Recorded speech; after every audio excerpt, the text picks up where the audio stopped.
I'd like to acknowledge that we are currently situated on the traditional unceded territories of the Musqueam, Kakite, and Coast Salish peoples. My name is Jason La Rochelle. My traditional name is Skuik Salalo.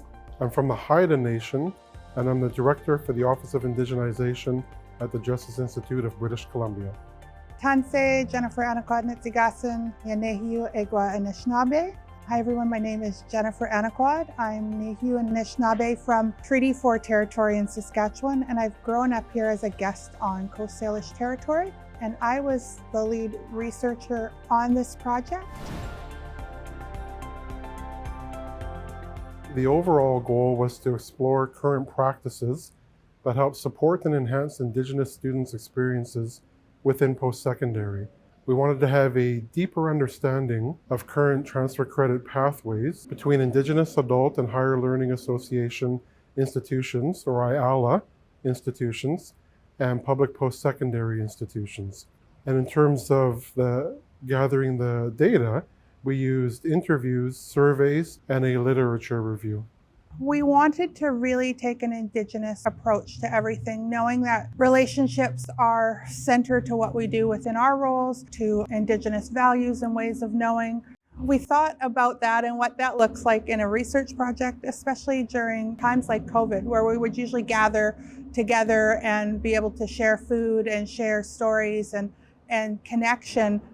It was a little bit more difficult. We used safe spaces, gathering spaces together, and doing the same thing. We really shared and listened to the stories that were being told and allowed those relationships, those stories to come naturally, to really evolve. And one of the other things that happened during that time was we were able to create relationships between different institutions and supports within people. So we saw some of that work that sometimes feel siloed. They were able to connect with others and share their experiences and saying, oh, hey, I'm going through the same thing.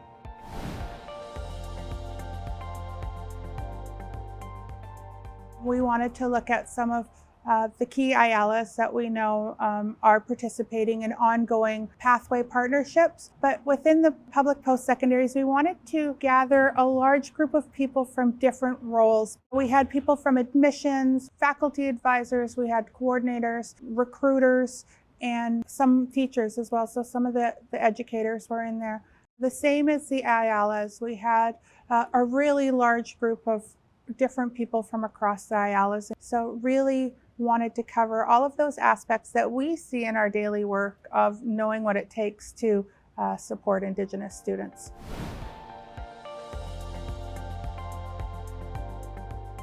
Our participants were from 9 different post-secondary institutions, 5 public post-secondaries, and 4 Indigenous Adult Higher Learning Association institutions.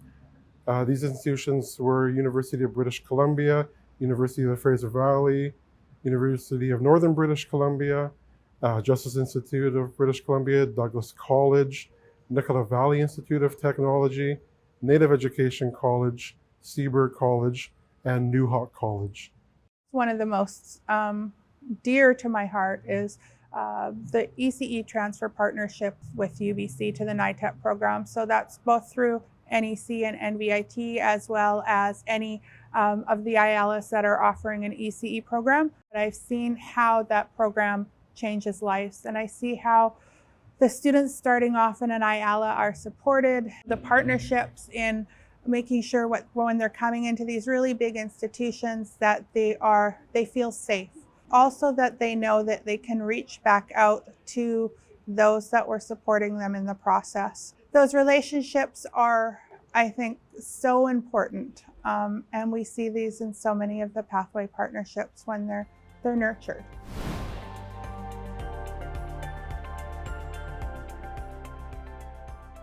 We need to really start in thinking about the relationships that are there, and not just the relationships between the IAHLAs and students, but the relationships between IAHLA and public post-secondary. How do we spend the time to make space? How do we find that? How do we nurture those relationships in taking the time to unlearn what they think an IAHLA is, taking the time to unlearn what they think community-based education is, what Indigenous students need, all of these things, and doing that hard work themselves. Where are my biases, or where are our biases as an institution? And then making that space to listen.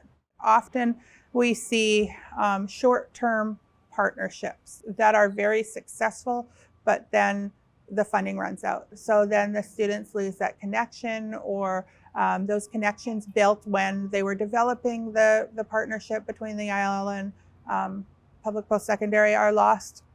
In large institutions, that work is often siloed, so we don't know necessarily all the people that are supporting the pathway. We don't, sometimes the public post-secondary is unaware of the pathways.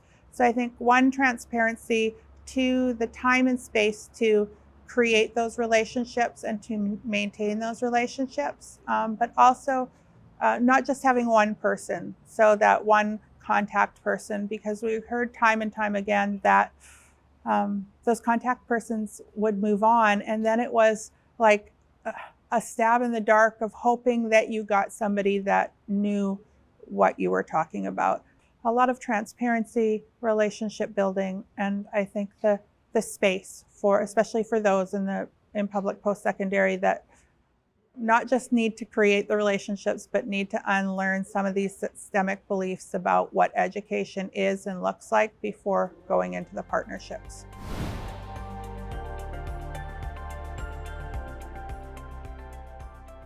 The benefits, I think, there's so many. It creates that safe space of learning. And I just had a conversation with somebody, and they said, well, the student doesn't want to come in and talk to me. If you, as a student, had been told that you weren't going to succeed, that every time somebody called you in, that it was going to be negative, and you haven't taken that time to build the relationship, there's a lot of systemic kind of experiences that come from, racism that's been built into the education system of why a student would not want to go in. So the IAHLA, students starting out in the IAHLAs find that safe space often for the very first time of saying, I belong in education. I deserve to be here. I am excited about education. I can do this. And then the ability to stay home longer when needed, the ability to stay within their home communities, to be culturally connected to what's important to them, to have culturally safe and relevant education. I think all of those things are so important to students. And the IAHLAs prepare them for that transfer. They start talking about, okay, when you go to the city, when you go to the campus, here's your contact people. These are the things you need to think about. You want to think about connecting with housing, with childcare. So there's some of these structures in place. We also see when those partnerships are strong, them bringing the students to the physical campus, to having that tour, to breaking down some of those barriers or fears of often coming from a remote community or coming from a small community into what is a huge city, or even the campus can feel like a huge city. So trying to create those safe partnerships. The incoming institutions then know, what students they're getting, what are the needs, are there anything that they can help prepare the students for? So thinking about those partnerships really creates a successful environment.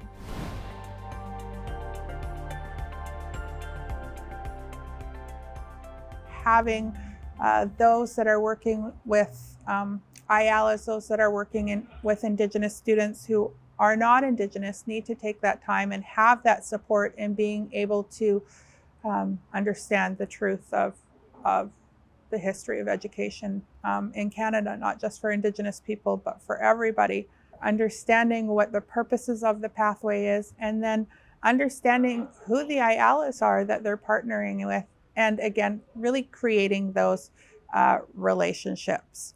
The challenge to that is the time and creating those safe spaces. I think it creates safe spaces for us to be able to do really difficult work and say, okay, how have I been participating in something that is perpetuating an ongoing issue within Indigenous education? It is time, space, and the commitment to building those relationships. We know these, the people are committed, they nurture those relationships. They're the go-to person, and often they move on before anybody can say, oh, hey, here, I'm moving on. Here's these really key, important information about the IAHLA relationships. Let me introduce you to, whoever's working in this support role within the IAHLAs. There's stuff that's passed on, and then that gets lost. The transfer pathways are getting lost within there. They know it because it's been passed down because they were part of it or they've seen students go through it.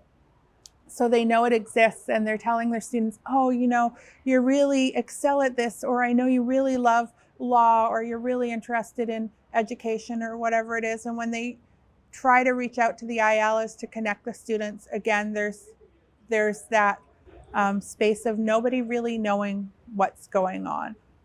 So having really clear relationships, ensuring more than one person is holding that information, and that those relationships continue to be nurtured.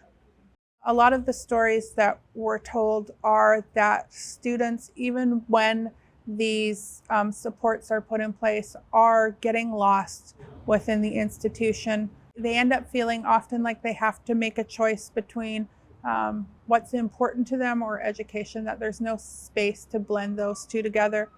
There needs to be a real commitment to nurturing relationships, not just from the IAHLA's side, which is often what happens. It's the IAHLA nurturing their relationships, the IAHLA trying to maintain those relationships with the public post-secondaries. There needs to be someone that can help support that. And thinking, I know it came up again and again about, the importance of story, the importance of building relationships, but the importance of having someone there that can help weave together those relationships. So navigators or someone that knows all of the pieces in place. We need to find a space to hear the feedback, to hear what's happening within those spaces.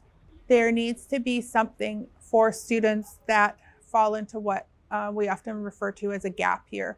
So they have finished the IAHLA program, they haven't quite met all of the accommodations or the recommendations or the required admissions process, and they end up in this year on their own. So they're not part of the IAHLA, they're not part of a cohort or with their cohort anymore, and we lose them because they need to complete math or they need to complete English. How do we create wraparound services that start with the students in the IAHLA and support them all the way to their final destination of whatever program that is, including those spaces in between, and really thinking about how do we look at the requirements and make those more accessible.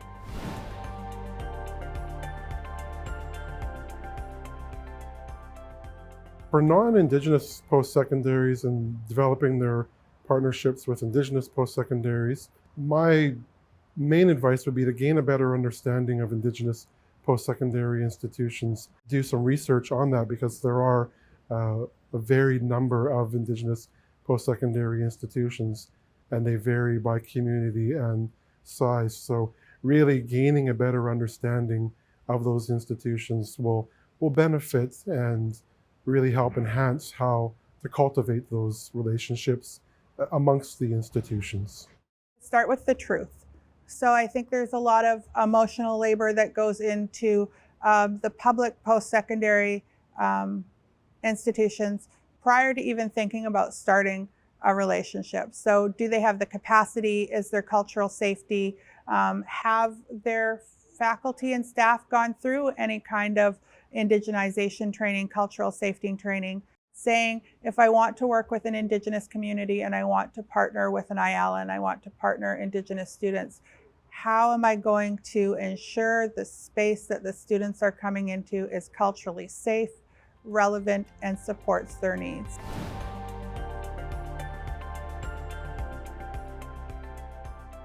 In terms of Indigenous post-secondary institutions developing their partnerships with non-Indigenous post-secondary institutions, my advice is to build a relationship with more than one person at any given institution. The turnover and shifting of roles are relatively common within public post-secondary institutions, so you really want to have more than one person, more than one contact point for your students when they transfer to the receiving institutions. To ask for what they need, to remain vocal, and this is not meeting our students' needs. You need to go back to the drawing board and maybe work on truth a little bit more, but to also have multiple contacts within the university to ensure that the students' needs are being met and the IAHLA's voices are being heard. Sometimes when we get one contact person, that person can maybe not have the same views as us. We might need support from other places, but they also move on, and then those relationships are no longer there.